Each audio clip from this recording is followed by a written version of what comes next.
Welcome to digital educare. তোমাদের সবাইকে আরেকবার স্বাগত জানাই।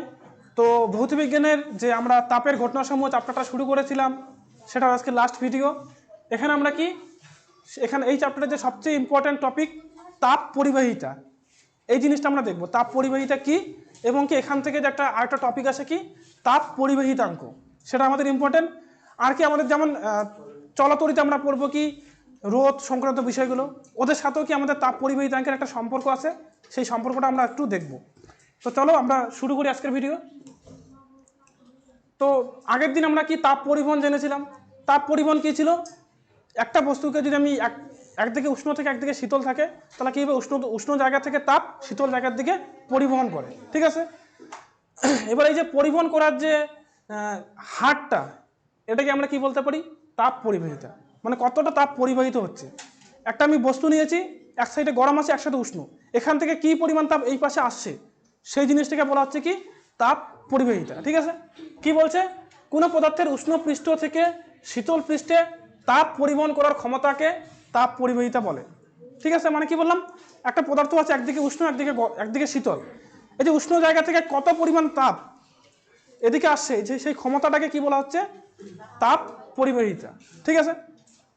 এবার দেখো, এই যে তাপ পরিবাহিতা আছে, এটা কি বিভিন্ন বিষয়ের উপর নির্ভর করে। মানে বিভিন্ন বিষয়ের উপর কারোর সাথে সমানুপাতিক, কারোর সাথে ব্যস্তানুপাতিক, এরকম করে নির্ভর করে। আর সেখান থেকে আমরা কি তাপ পরিবাহিতার একটা রাশিমালা পাই।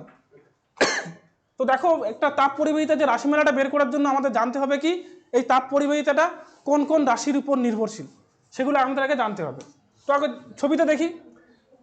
ছবিতে দেখো, আমি যদি এরকম একটা পদার্থ রয়েছে, তার একটা আমি টুকরো নিয়েছি, ঠিক আছে। এই টুকরোটা কি আমি ধরলাম, এই সাইডের ক্ষেত্রফলটা, এই যে ক্ষেত্রফলটা এখানকার, এই ক্ষেত্রফলটা কত ধরেছি? এ, ঠিক আছে। এখানে দেখো ধরে নেওয়া আছে এ প্রস্থচ্ছেদ, মানে এই যে ক্ষেত্রফলটা এটা কত ধরা হয়েছে? এ, ঠিক আছে। তারপর কি ধরেছে? ডি বেধযুক্ত। বেধ মানে কি, এটাকে বলা হচ্ছে ডি। এখানে কিন্তু লেখাগুলো একটু অন্য আছে। এই যে এটাকে বলে বেধ, এটা কত ধরেছে? ডি, ঠিক আছে। আর কি বলেছে? তাপটা কি এখান থেকে এদিকে যাচ্ছে। আমরা একটা বস্তু নিয়েছি, এদিকে উষ্ণ এদিকে শীতল, এদিকে উষ্ণ হলে কোন দিকে তাপ যাবে? উষ্ণ থেকে শীতলের দিকে যাবে। তাহলে ধরলাম কি এই যে প্রস্থচ্ছেদটা আছে, এটা ক্ষেত্রফলটা কত? এ ধরে নিলাম। আর কি এই যে বেধটা, চওড়াটা, এটা কত ধরে নিলাম? ডি। এবার বলছি কি এই যে এখানকার যদি উষ্ণতা θ1, কত ধরলাম? θ1। আমি একটু অন্য কালার ইউজ করি। এটাকে ধরলাম কি প্রস্থচ্ছেদের ক্ষেত্রফলটা এ, এটাকে ধরলাম কি তাপমাত্রা θ1, এদিকে তাপমাত্রা কত? θ2, ঠিক আছে। আর কি এই যে প্রস্থচ্ছেদের ক্ষেত্রফলটা ডি ধরা আছে, এগুলো জিনিস ধরে নেওয়া হলো, ঠিক আছে।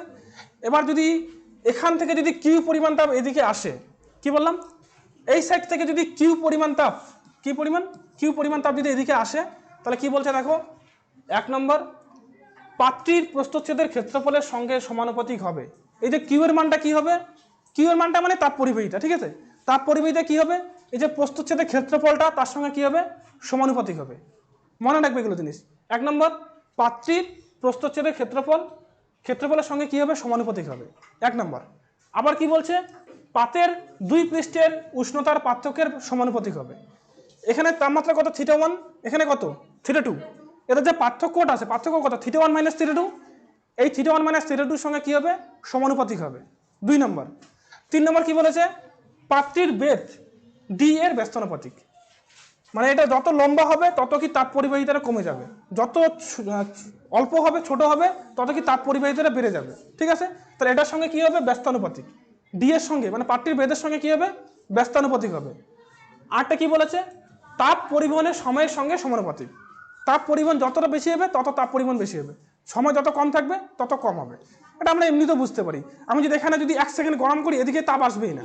যদি আমি 5 সেকেন্ড গরম করি, আসার চান্স রয়েছে। যদি 20 সেকেন্ড গরম করি, অবশ্যই আসবে, ঠিক আছে। তার মানে যত সময় দিব তত তাপটা বেশি আসবে। তাহলে এখানে কি সময়ের সঙ্গে কি হবে? সমানুপাতিক। তাহলে আমরা কি দেখলাম? তাপ পরিবাহিতা 4টা বিষয়ের উপর নির্ভরশীল। কি কি বিষয়? 1 নম্বর, প্রস্থচ্ছেদের ক্ষেত্রফল। মানে আমি যদি এটা দিয়ে যদি কারেন্ট তাপ যায় এই কলমটা দিয়ে, তাহলে কি হবে? এই যে জায়গাটা, এটাকে বলা হবে কি? তার প্রস্থচ্ছেদের ক্ষেত্রফল, এইটুকু খালি, ঠিক আছে। এটা যত মোটা হবে, মানে পেনটা যত মোটা হবে তত কি তাপ পরিবহনটা বেশি হবে। সমানুপাতিক বলেছে, যত এটা সরু হবে তত তাপ পরিবাহিতাটা কম হবে। গেল 1 নম্বর। 2 নম্বর, দুই পৃষ্ঠে উষ্ণতা, এখানে যতটা উষ্ণ থাকবে এখানে যত উষ্ণতা থাকবে তার যে পার্থক্যটা, এদিকে যদি θ1 থাকে এদিকে যদি θ2 থাকে, তাহলে θ1 মাইনাস θ2 এর সঙ্গে কি হবে সমানুপাতিক। মানে যতটা উষ্ণতার পার্থক্য থাকবে তত কি বেশি পরিমাণে তাপ আসবে। যদি এখানে 500 ডিগ্রি সেন্টিগ্রেড হয়, এখানে যদি 0 ডিগ্রি সেন্টিগ্রেড হয়, তাহলে যতটা আসবে, এখানে যদি 2000 থাকে এখানে যদি 0 থাকে তাহলে বেশি পরিমাণ তাপ আসবে। এটা যত গরম হবে তত তাড়াতাড়ি তাপটা আসবে। গেল। 3 নম্বর বলেছে কি পাত্রীর বেধ, এটা যত লম্বা হবে, এটা ব্যস্তানুপাতিক বলেছে, দেখো যত লম্বা হবে তত কম পরিমাণ তাপ আসবে, যত ছোট হবে তত বেশি পরিমাণ তাপ আসবে। মানে এই পেনটা যদি এতটুকু লম্বা হতো তাহলে তাপটা কম আসতো, এতটুকু হওয়ার জন্য বেশি আসবে। গেল। আর লাস্ট বলেছে সময়, আমরা যত সময় ওয়েট করব তত তাপটা বেশি আসবে। ঠিক আছে, এই 4টা বিষয়ের উপর নির্ভর করে। এখান থেকে তাহলে আমরা একটা রাশিমালা বের করতে পারি। কি বলছে দেখো, কি কি আছে দেখো। কিউ এর মানটা, কি মানে তাপ পরিবাহিতা, কিউ প্রপোর্শনাল টু, কার কার সাথে প্রপোর্শনাল টু হবে, ফার্স্ট দেখো কি আমাদের এ এর সঙ্গে কি হবে সমানুপাতিক, যেহেতু সমানুপাতিক উপরে লিখলাম। ঠিক আছে, যেহেতু কি এ এর সঙ্গে সমানুপাতিক তাই এটাকে কোথায় লিখলাম উপরে। 2 নম্বর কি বলেছে θ2 মাইনাস θ1 এর সঙ্গে কি সমানুপাতিক, ওই জন্য θ2 মাইনাস θ1টাও, আচ্ছা এটা θ1 মাইনাস θ2 হবে। ঠিক আছে, θ1 মাইনাস θ2, এই θ1 মাইনাস θ2 এর সঙ্গে যেহেতু এর সঙ্গে সমানুপাতিক সেটাকে আমরা উপরে লিখলাম। আর কি দেখো সময়ের সঙ্গে সমানুপাতিক, সময়টাকেও উপরে লিখলাম।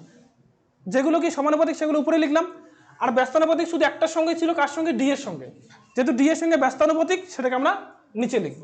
ঠিক আছে, এটা আমরা আগে অনেকবার দেখেছি, আমরা চার্লসের সূত্র, বয়েলের সূত্র। সমানুপাতিক মানে কি উপরে থাকবে, ব্যস্তানুপাতিক মানে নিচে থাকবে। যেহেতু এখানে 3টের সাথে সমানুপাতিক, একটার সাথে ব্যস্তানুপাতিক, যার যার সাথে সমানুপাতিক সেগুলোকে আমরা উপরে লিখবো, আর যার সাথে ব্যস্তানুপাতিক তাকে নিচে লিখবো। তাহলে আমরা কি পাবো, Q proportional to A θ1 minus θ2 T by D. ঠিক আছে, এবার দেখো কি বলেছে, কিউ সমান সমান, আমি এই চিহ্নটাকে উঠিয়ে সমান সমান করলাম। সমান সমান করলে কি হবে, আমাদের একটা ধ্রুবক আনতে হবে। এই ধ্রুবকটা কে লিখলাম, কে, আর বাকি যা ছিল তাই। ঠিক আছে, আমরা এগুলো অনেকবার দেখেছি, যদি প্রপোর্শনাল টু চিহ্ন তুলে দিই সেখানে কি আসবে, একটা ধ্রুবক আসবে। এই যে এখানে একটা ধ্রুবক আসলো। ঠিক আছে, আর এই যে ধ্রুবকটা আছে, ধ্রুবকটা কে ধরেছি, এটাকে কি বলা হয়, তাপ পরিবাহিতাঙ্ক। ঠিক আছে, এই ধ্রুবকটা একটা নাম রয়েছে, সেই নামটা কি, তাপ পরিবাহিতাঙ্ক। তো এটুকু বুঝলে যে কোনো তাপ পরিবাহিতা কোন কোন বিষয়ের উপর নির্ভর করবে, এর উপর, θ1 মাইনাস θ2, টি আর ডি এর উপর। ঠিক আছে, আর এখান থেকে যে ধ্রুবকটা আছে সেটার নাম তাপ পরিবাহিতাঙ্ক, এটাকে নিয়ে আমাদের এখন আলোচনা করতে হবে। এই তাপ পরিবাহিতাঙ্ক কি, কেমন করে কি করতে হয়, সব কিছু এখানে আমাদের দেখতে হবে। ঠিক আছে, তো এখানে যে সংজ্ঞাটা দেওয়া আছে, এই সংজ্ঞাটা কিন্তু অ্যাকচুয়ালি এখান থেকে তৈরি করে নেওয়া। ঠিক আছে, ধরো আমি এখানে কি করলাম, এ সমান সমান 1, কি ধরলাম, এর মান ধরলাম 1, আবার কি ধরলাম θ1 মাইনাস θ2, এটাও সমান সমান যদি 1 ধরি। ঠিক আছে, আবার কি টি, টি এর মানও যদি 1 ধরি, ডি এর মানও যদি 1 ধরি। ঠিক আছে, তাহলে কি হবে, কিউ, কিউ সমান সমান ডি হবে না, দেখ কিউ সমান সমান কে, এটা হবে। দেখ এর মানও যদি 1 হয়, এটার মানও 1, এটার মানও 1, এটার মানও 1, সবগুলো 1, তাহলে সবগুলো এটা টোটালটা 1 চলে আসবে। তাহলে কি হবে, কিউ সমান সমান কে। এখান থেকে আমরা কি তাপ পরিবাহিতাঙ্কের সংজ্ঞাটা লিখি। কি বলছে, কোনো পদার্থের তৈরি একক ঘনকের, একক ঘনক যখনই বললো এটা 1 হয়ে গেল। ঠিক আছে, একক ঘনক মানে কি A1, একক ঘনকের দুই বিপরীত তলের মধ্যে একক উষ্ণতার পার্থক্য। দেখ উষ্ণতার পার্থক্য একক বলেছে, মানে কি θ1 মাইনাস θ2 1। একক উষ্ণতার পার্থক্যের জন্য ওই তলদ্বয়ের মধ্য দিয়ে লম্বা বিমুখে একক সময়ে, একক সময় যখনই বললো টি সমান সমান 1 হয়ে গেল, একক সময়ে যে তাপ পরিবাহিত হয় তাকেই ওই পদার্থের তাপ পরিবাহিতা বলে। তার মানে কি বললো, আমরা যদি একটা কি ঘনক নেই, যার কি আয়তনটা কেমন, একক ঘনক, একক ঘনক মানে কি তার দৈর্ঘ্য 1, প্রস্থ 1, উচ্চতা 1, তার মানে এখানে ডি এর মানও 1, এ এর মানও 1। ঠিক আছে, যদি আমরা একক ঘনক নেই, তার যে দুই প্রান্ত, একটা ঘনক যদি নেই তার দুইটা প্রান্ত থাকবে, এই প্রান্ত আর এই প্রান্ত, এদের যে উষ্ণতার পার্থক্য, উষ্ণতার পার্থক্য কত, একক, মানে 1 ডিগ্রি। উষ্ণতা যদি 1 ডিগ্রি হয়, তাহলে এই পাশ থেকে যেই পরিমাণ তাপ একক সময়, মানে 1 সেকেন্ডে যতটা তাপ কি এখান থেকে এখানে আসবে, সেটাকেই বলা হবে কি, তার তাপ পরিবাহিতাঙ্ক। এখান থেকে আমরা সংজ্ঞাটা এখানে বের করতে পারি। এখানে সবগুলোকে 1 ধরলাম, তার মানে কিউ ইকুয়ালস টু কে, যেই পরিমাণ তাপটা প্রবাহিত হবে সেটাই হবে কি তার তাপ পরিবাহিতাঙ্ক। এবার দেখো নেক্সট কি আছে আমাদের, এককটা। তাপ পরিবাহিতাঙ্কের এককগুলো কি কি, দুইটা একক আছে, সিজিএস পদ্ধতি। সিজিএস পদ্ধতি কি, ক্যালোরি, সেমি to the power -1, second to the power -1, degree C to the power -1। ঠিক আছে, এগুলো আমাদের মানে এখান থেকে আমরা এটাও এখান থেকে বের করতে পারি। এই যে দেখো এখানে কে এর মানটা যদি আমরা এখান থেকে এগুলো সব এই পাশে নিয়ে যাই, তারপর সবগুলো একক যদি পরপর বসাই, দেখবে এককটা এরকমই আসবে। কী আসবে? Calorie centimetre to the power -1, second to the power -1, degree C to the power -1। আর এসআই পদ্ধতিতে কী হবে? Watt metre to the power -1, kelvin to the power -1। ঠিক আছে, এই দুইটা হলো কি আমাদের একক, এগুলো তোমাদের মুখস্থ রাখতে হবে। বা যদি তোমরা এই সূত্রটা থেকে বের করতে পারো, যদি কে এর মানটা এদিকে রেখে সবগুলো ওই পাশে নিয়ে যাও, নিয়ে গিয়ে প্রত্যেকটা রাশির এককগুলো যদি বসাও, বসে কাটাকাটি করো, দেখবে এটা চলে আসবে। আর কি নেক্সট আছে আমাদের? তাপ পরিবহিতাঙ্কের মাত্রা। মাত্রাটা কি? mL/T to the power -3, theta to the power -1। ঠিক আছে, এটা হলো মাত্রা। তোমরা এতদিন থেকে যেগুলো মাত্রা দেখছিলে, mL আর টি, এই তিনটে জিনিস দিয়েছিল। এটাই মনে তোমাদের ফার্স্ট একটা মাত্রা, যেখানে কি থিটার মানটাও আসে। আমরা 9-এ পড়েছিলাম কি, যে 7টা মৌলিক রাশি থাকে এসআই পদ্ধতিতে। ঠিক আছে, তার মধ্যে কিন্তু উষ্ণতাটাও ছিল, তাপমাত্রা বা উষ্ণতা, ওটা একটা কিন্তু মৌলিক রাশি। যেহেতু মৌলিক রাশি, তার কি একটা নির্দিষ্ট একটা মাত্রা থাকবে। যেমন ভরের এক মাত্রা এম লিখি, কোনো অন্য কিছু লিখতে পারবো না। দৈর্ঘ্যের মাত্রা এল লিখি, সময়ের মাত্রা টি লিখি, সেমভাবে কি আমরা তাপমাত্রার মাত্রাটা কি লিখি? থিটা। ঠিক আছে, তাহলে ওই জন্য এর মাত্রাটা কি হলো? mL/T to the power -3, theta to the power -1। ঠিক আছে, এবার তোমাদের কি এই চ্যাপ্টারের যে একটা লাস্ট একটু টপিক বাকি ছিল, বাকি আছে, সেটা কি? তাপীয় রোধ আর তড়িৎ রোধের সাদৃশ্যতা। তো তোমাদের একটু এখন বুঝতে একটু অসুবিধা হবে। কেন? কারণ তোমরা তাপীয় রোধটাও জানো না, তড়িৎ রোধও জানো না, তাদের মধ্যে সম্পর্কটা আমাদের বের করতে হবে। তোমরা যদি চলতড়িৎটা আগে করতে, তাহলে তোমাদের এটা বুঝতে একটু সুবিধা হতো। ঠিক আছে, কিন্তু চলতড়িৎ তোমাদের পরে আছে চ্যাপ্টার, তাহলে সেটা আমরা পরে করব। কিন্তু এখনই একটু আমি হালকা বলে দিচ্ছি যে রোধটা কি বলতে যাচ্ছে, মানে তড়িৎ রোধটা কি, সেটা আমরা একটু বলবো, বেশি বলবো না। ঠিক আছে, রোধ মানে কি? রোধ মানে বাধা দেওয়া। রোধ যদি কথাটা আমি মানে শব্দটা অর্থ বের করি, সেটা মানে কি? বাধা দেওয়া। তার মানে কি? তড়িৎ রোধ মানে কি? একটা তারের মধ্যে দিয়ে যে কারেন্ট যাচ্ছে, তারটাই কিন্তু কারেন্টটাকে যেতে বাধা দেয়। ঠিক আছে, এই যে বাধা দেয়, এটাকে বলা হয় কি? তড়িৎ রোধ। ঠিক আছে, সেটা আমরা ওহমের সূত্র দেখবো, V = IR। এই যে ভি মানে হলো তোমার বিভব প্রভেদ, এই বিন্দুর আর এই বিন্দুর ভোল্টেজের যে পার্থক্য। বিভব মানে কি? ভোল্টেজ। এই যে এখান থেকে কারেন্ট এখানে যাচ্ছে, তাহলে এই বিন্দু আর এই বিন্দুর মধ্যে যে ভোল্টেজের যে পার্থক্য, সেটাকে বলা হচ্ছে কি? ভি বলছে। ঠিক আছে, আর আই মানে কি? কারেন্ট, তড়িৎ প্রবাহ মাত্রা, কি হারে কারেন্ট যাচ্ছে। আর মানে কি? রোধ। ঠিক আছে, তো রোধ যত বাড়বে, কোনো একটা জায়গায় রোধ যত বেশি হবে, কারেন্টটা তত কম যাবে। এটা আমাদের দেখলাম। আর এখানেও যে আমাদের কি আছে, তাপের ক্ষেত্রেও আমরা তাপীয় রোধটা বের করতে পারি। আমরা যেটা দেখলাম ওহমের সূত্র V = IR, সেখান থেকে কি করতে পারি আমরা? তার সাথে কি মিল ঘটিয়ে তাপীয় রোধের মান বের করতে পারি। সেটা কেমন করে বের করব, সেটা এখানে করা আছে, দেখলে বুঝতে পারবো। তো দেখো, আমরা একটু আগেই দেখলাম যে কোনো পরিবাহীর এক প্রান্ত থেকে অন্য প্রান্তে পরিবাহিত তাপের পরিমাণ। একটা পরিবাহীর এক বিন্দু থেকে আরেক বিন্দুতে কতটা তাপ পরিবাহিত হয়? Q = K A θ1 - θ2 T/D। একটু আগেই দেখলাম আমরা এই সমীকরণটা, তাপ পরিবাহিতার সমীকরণ। ঠিক আছে, এবার আমি যদি কি এটা কিসের মান? পরিবাহিত তাপের মান। মানটা কত? Q = K A θ1 - θ2 T/D। এবার যদি আমি কি করি, তাপ পরিবহনের হার বের করি। হার জিনিসটা তোমরা জানো, আগেও দেখেছো। হার মানে কি? টি দিয়ে ভাগ করতে হবে, একক সময়ে কতটা যাচ্ছে। হার মানে কি? একক সময়ে কতটা যাচ্ছে। তাহলে এখানে যেহেতু আমরা যেটা বের করেছি, তাকে টি দিয়ে যদি ভাগ করি, তাহলে সেটাকে কি বলা হবে? তাপ পরিবহনের হার। ঠিক আছে, তাহলে Q/T করলে কি হবে? এই যে টিটা যে আছে, টিটা কাটা যাবে। টিটা এখানে থাকবে কি? কারণ এখানে ওটা টি আসবে, এই টি কাটা যাবে। ঠিক আছে, সিম্পল ব্যাপার। যদি আমি তাপ পরিবহনের হার বের করি, নিচে টি দিয়ে ভাগ করি, টি দিয়ে ভাগ করা মানে কি? উপরে একটা টি থাকবে, নিচে একটা টি থাকবে, দুইটা কাটা গিয়ে টিটা আউট হয়ে যাবে। তাহলে কি পড়ে থাকবে? খালি K A θ1 - θ2/D। এটা হলো কি? তাপ পরিবহনের হার। এবার এই সমীকরণটাকে আমি কি করলাম? একটু সাজিয়ে লিখলাম। এই সমীকরণটাকে সাজিয়ে আমি এইভাবে লিখছি। কি লিখছি? Q/T = আমাদের যে θ1 - θ2টা আমি উপরেই রাখলাম। ঠিক আছে, কি করলাম? θ1 - θ2 এটা কি উপরে রাখলাম। এটা কি উপরে ছিল না নিচে ছিল? উপরে ছিল, সেটাকে আমি নিচে আনবো। নিচে আনলে কিন্তু আমাকে 1/K লিখতে হবে। ঠিক আছে, এই যে এরকম করে 1/K লিখতে হবে। যেহেতু কেটা উপরে ছিল, যদি নিচে নিয়ে আসি, তাহলে আমাকে কি লিখতে হবে? 1/K। ঠিক আছে, কারণ তাহলে এটা উপরে উঠলে উপরে চলে যাবে। আর একটা কি ছিল আমাদের? এ ছিল, উপরে কি একটা এ ছিল, এটা আমি উপরে লিখি নাই। কি করছি? এটাকে নিচে নিয়ে এসে এই ডি ছিল, ডি এর নিচে লিখে দিয়েছি, ঠিক আছে, ডি বাই এ। বুঝতে পারলে এখানে কি করলাম? এখানে একটু সাজানো হলো। কেন সাজানো হলো পরের লাইনে বুঝতে পারবে। থিটা 1 মাইনাস থিটা 2 উপরে ছিল, এটুকু রাখলাম, এই কেটাকেও নিচে নিয়ে আসলাম, কেটা নিচে আসলে কি 1/k হয়ে যাবে, আর এটাকে যদি আমি নিচে নিয়ে আসি ডি এর নিচে চলে আসবে, ডি বাই এ।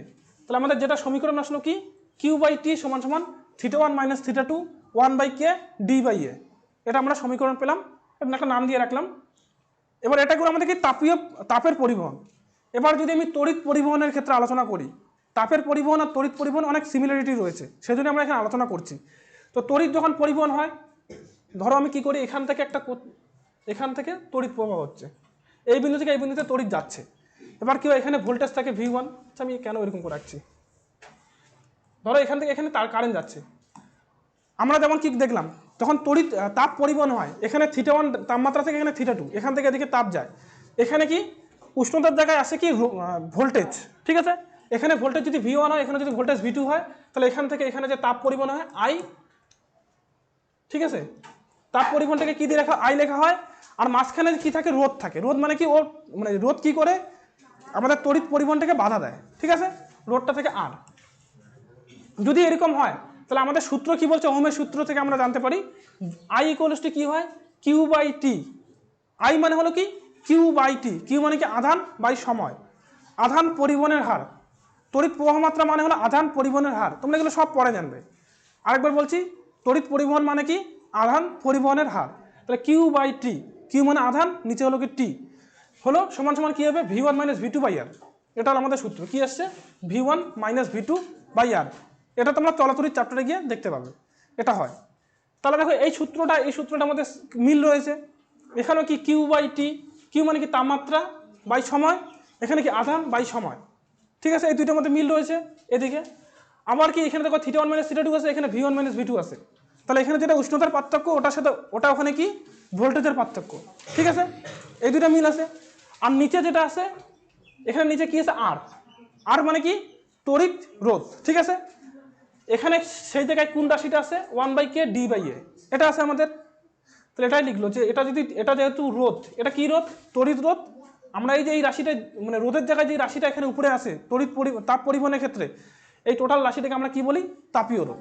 এটাকে যেমন বলা হয় কি তড়িৎ রোধ, এটাকে আমরা কি বলি, তাপীয় রোধ, ঠিক আছে, যেহেতু দুইটার মধ্যে সিমিলারিটি রয়েছে। গেল। তারা যদি বলে তাপীয় রোধের মান কত, তাহলে লিখতে হবে আমাদের এটা 1/k ডি বাই এ, মনে থাকবে।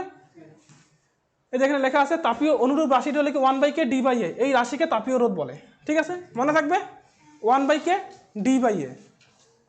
এবার যেহেতু তাপীয় রোধ পেলাম, এখানে আমাদের কি তাপীয় রোধাঙ্ক থাকবে। আমরা কি তড়িতের ক্ষেত্রে আমরা যদি চলাচলিত করি, সেখানে দেখবো কি তড়িতের ক্ষেত্রে রোধাঙ্ক থাকে, রোধ যেমন থাকে রোধের ক্ষেত্রে রোধাঙ্কও থাকে। সেমভাবে আমরা যেমন এখানে তড়িৎ রোধ তাপীয় রোধ পেলাম, এখানে তাপীয় রোধাঙ্ক পাবো। কেমন করে পাবো, দেখো তড়িৎ রোধ আর সমান সমান এটা আসে রো ডি বাই এ, এটা আমরা চলাচলিতে গিয়ে দেখবো। এই সূত্রটা কি বলছে, তড়িৎ রোধের মান কত হয়, রো ডি বাই এ, ঠিক আছে। এই রো মানে কি, রো মানে তড়িৎ রোধাঙ্ক, ঠিক আছে, রো মানে কি তড়িৎ রোধাঙ্ক। আবার আমাদের যে তড়িৎ তাপীয় রোধ যে পেলাম, তাপীয় রোধ কি পেলাম, 1/k ডি বাই এ, এটা পেলাম, হয় কিনা বল।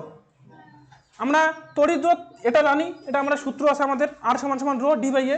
আবার আমরা যে তাপীয় রোধ পেলাম, এটা কি 1/k ডি বাই এ, দেখো 1/k ডি বাই এ, ঠিক আছে। এবার এই দুইটার মধ্যে মিল আছে, এটা কি ডি বাই এ দুই জায়গায় আছে।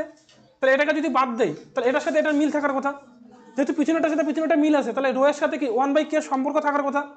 তাহলে যেহেতু এটাকে বলা হয় কি তড়িৎ রোধাঙ্ক, এই যে 1/k এটাকে কি বলা হবে, তাপীয় রোধাঙ্ক, ঠিক আছে। এটাই বলছে এখানে, রো এর অনুরূপ রাশিটি হলো কি 1/k, যেহেতু এটা 1/k, তাহলে এই 1/k কে কি বলা হয়, তাপীয় রোধাঙ্ক বলা হয়। তাহলে এখান থেকে দুইটা জিনিস ভালো করে মনে রাখবে। কেমন করে আসে এটা একটু মনে রাখবে, এটা মনে না রাখলেও চলবে, কিন্তু তোমাদের এখানে দুইটা জিনিস মনে রাখতে হবে। তাপীয় রোধের মান কত হয়, তাপীয় রোধের মান 1/k ডি বাই এ, আর তাপীয় রোধাঙ্ক কত হবে, খালি 1/k, ঠিক আছে। এগুলো একটু মনে রাখবে। তাহলে তোমাদের কি এই চ্যাপ্টারটা এখানেই শেষ হচ্ছে। তোমরা সবগুলো ভিডিও দেখে আবার নতুন করে রিভিশন দাও, পড়তে থাকো এই চ্যাপ্টারটা। এটা কিন্তু তোমাদের যে ভৌতবিজ্ঞান বইয়ের সবচেয়ে সোজা চ্যাপ্টার যদি কিছু থাকে এটা, কারণ কি এখানে কোনো বড় ক্যালকুলেশন নেই। তোমরা চলাচলিত যখন যাবে, আলোতেও তো পড়েছো, দেখেছো কতগুলো ক্যালকুলেশন আছে, এখানে কিন্তু ওরকম কোনো ক্যালকুলেশন নেই। আর যেগুলো ক্যালকুলেশন দেখেছো ওগুলো পরীক্ষার জন্য তো ইম্পর্টেন্ট না, ওগুলো আসে না। তোমাদের খালি থিওরিগুলো মনে রাখতে হবে, মানে যে মুখস্থ করে সেও এই চ্যাপ্টার থেকে উত্তর করে আসবে, কিন্তু মুখস্থটা করতে হবে।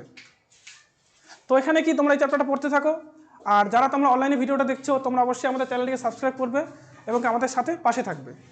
তো নেক্সট দিন আমরা অন্য কোনো চ্যাপ্টার শুরু করব। আজকের জন্য এইটুকুই, সবাইকে অনেক ধন্যবাদ।